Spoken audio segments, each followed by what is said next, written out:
verses, starting verse 9. Isaiah says, "Be shattered, O you peoples, and be broken in pieces. Give ear, all you from far countries. Gird yourselves, and be broken in pieces.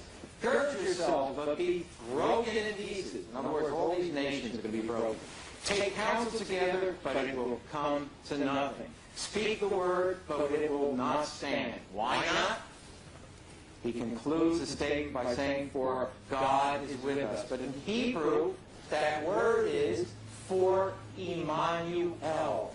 You know, what Isaiah is saying there is the nations have all these plans. They're not going to stand. They're going to be broken. What's going to stand in the way? Emmanuel. See, this Emmanuel is not a mere human being. This Emmanuel is the one who stands against all these nations that are coming against Israel. Thank you. If you know, in Hebrew language, there are tens of names, or perhaps hundreds of names, that the meaning of those names is God is with us, or God watch over us, or God is our source, or many other names. Nobody ever claimed that just because the word El, Emmanuel, or different El, or Daniel, or all kinds of names, because the name El is in it, so he's the Messiah, or he's the master of the land. But I just want to make sure that I highlight the point that I told you before. Please, we are still speaking about the Alma, the young lady, and I would like to give you an example what I meant before, maybe to make it a little bit more clear to you. This is what I'm going to go ABC. First, the prophet was sent to the king of Ahaz before the war with those three kings, as you mentioned, Ahaz, Kakach, and Razim. The prophet Yeshayahu lived 600 years before Jesus was born, 2,600 years ago. As you know, I'm sure, 26 in the time of King Chizkiyahu, 2,600 years ago. That means 600 years before Jesus was even born, before anybody knew about him, God sent the prophet to tell the king of Israel that right now I'm going to send you a sign that you're going to win the war. And please pay attention to the details, because the way you presented it, you skip one or two things that change the entire subject. And those are the things which I like to highlight. The first example is that the daughter or the wife is pregnant. Nobody knows about it yet. She will give birth to a boy. The name of that boy eventually will be called Emmanuel. This boy will eat delicious food, such as butter and honey, even though, remember, the prophecy described that in this particular moment, there were ambush around the land, starvation, there is nothing to eat, even simple basic food are not in the existence. Comes the prophet against all odds and tell him, this son that will be born will already eat like a king, even though he's still not even an infant. And before he will know to tell the difference between good and bad, the country will be redeemed from the enemies.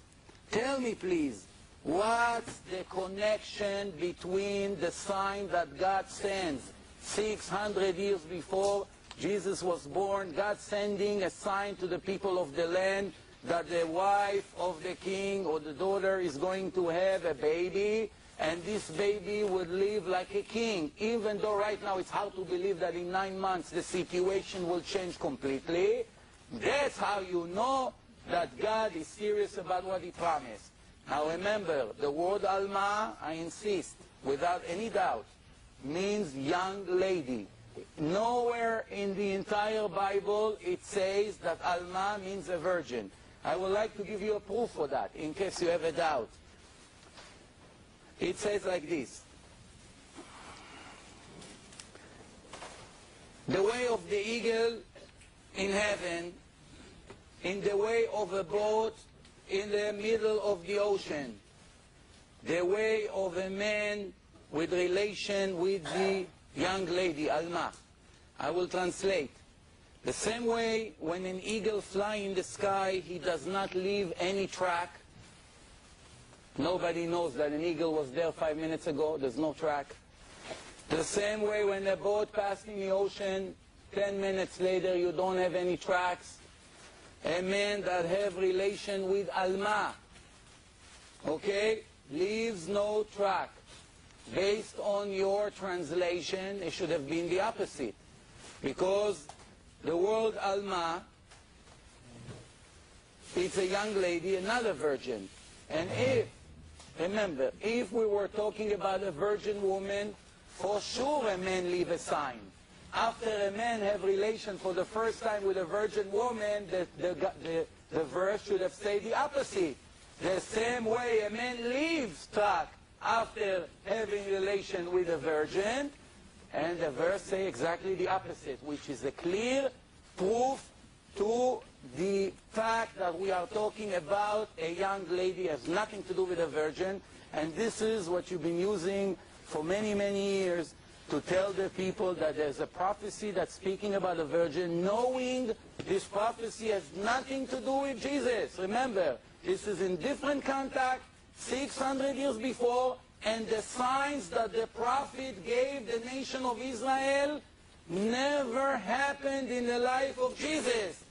Jesus did not born into this situation and lived his life like a king. In his life, they didn't need a sign that the enemies would leave the land, and in 9 months, what's the connection? Why would God come to the king now and give him a sign to this existing moment about something that is going to happen 600 years when they have no connection whatsoever? But not only that, remember that so far from the beginning of the conversation, I asked you about the 25 differences between one book, which is Matthew, and the other book, which is not supposed to contradict. If God gave the descendants of King David, it has to match 100%.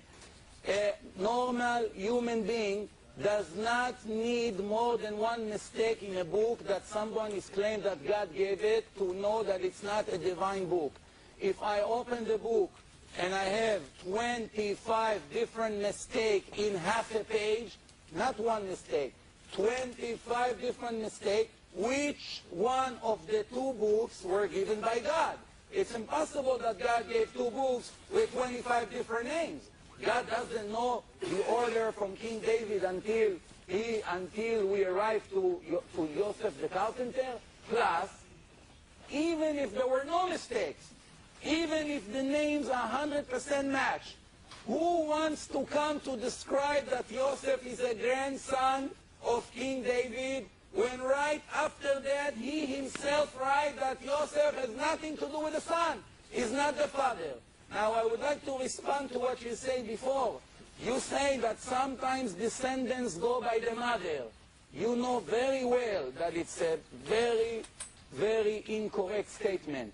Because throughout the Torah always refers to the father. לממשפחותם, לבית אבותם. Nowhere in history a person became a Kohen because his mother is a Kohen. If his mother is Kohen and his father is just an Israelite, he is a regular Israelite and he doesn't have all the benefits of the Kohen. Nobody in history, before Christianity even started, had even the thought to link a person based on his mother. That's one thing. And plus, just to finish one more sentence, if it goes by the mother, as you may refer, tell me please, why did you waste a page to prove that the father is a grandson of King David? You should have done the opposite. You should write, Mary is the daughter of Yocheved, the daughter of Rachel, the daughter of Sarah, the daughter of Leah, the daughter of whatever, and until you reach King David. There's no indication that you were trying to link Miriam to King David. And you agree that King David is not the father of God. You understand that. So please answer me this question. Just to that particular question that we left open from before, the 25 contradictions and the father and the son and Joseph and everything that I just mentioned. Okay. Okay, let me just deal very briefly with the genealogy again. You know, why are there two genealogies? Maybe the Bible just wants to cover the bases, and because Joseph